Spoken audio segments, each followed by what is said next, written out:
Hello, hello. I am back to help you do this thing called life. We are still examining Jesus, his emotions, his temptations, everything that made him a human. We're looking at his responses to people and situations and just examining his life to see how we should be living ours so that we can win because he won every time. And so today we're continuing um, at the scene of the Last Supper. And it is John chapter 13. And we're just going to deal with one verse today. And it's verse 21.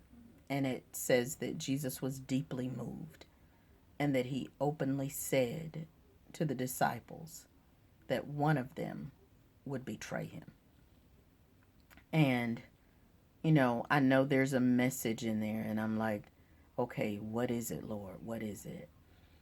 And I think there are several messages. Number one, we just read a few days ago how it talked about that Jesus had, he loved his disciples during his ministry, and it said he loved them to the very end. We know, we have the ability because we're so many years later to know that it was Judas. At that time, they didn't know who it was. Um, but Jesus took Judas and as one of the 12 chose him. Um, and because he was a human, we don't know if at the time he chose him, he knew. We don't know how greedy Judas became during those 3.5 years.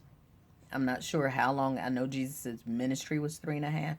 I don't know during that time frame when he chose Judas, but Judas was the treasurer, and maybe just his position increased his greed. We don't know, but we do know that he was one of Jesus's circle, um, and so that's the first thing, that despite him knowing what was in the process of happening, he still loved him. Another thing that I took from that was Jesus's composure. He could have gone in there ready to light it up. um, he could have gone in there ready to blow a fuse, but he didn't. He washed his feet. He ate with them. He was still giving him the same lessons he was giving everybody else. And just the composure that he had. And it just makes me know that sometimes when you know what you know, when you know that you're in the will of God and you know whose hands you're in, you don't have to show out. You don't have to show out. You have to hear the Lord and remain composed. Remain composed. Um, I'm sure there are so many more lessons in just that one verse, but he set the pace. I guess, too, that's another thing. As a leader, you have to be able to set the temperature for what God has called you to do.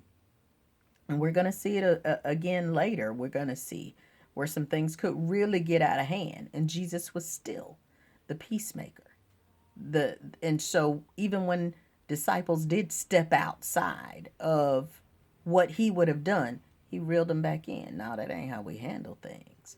And so as leader, remember that you set the pace, you set the temperature. It's on you. And those who are under you, those who are with you, those who are connected to you will respond or should respond according to what you've shown them and what you've taught them. Remember, Jesus said just the other day when we read, he was saying when he washed their feet, if you are mine, do as me, follow my example. So remember, don't let the heat being turned up around you make you change your temperature. Stay cool and let God handle things. This has been One Moment with Marcy. I'll be back tomorrow with another moment of momentum producing motivation. Until then, stay encouraged and remember, you gotta flutter before you can fly. But flying is in your future.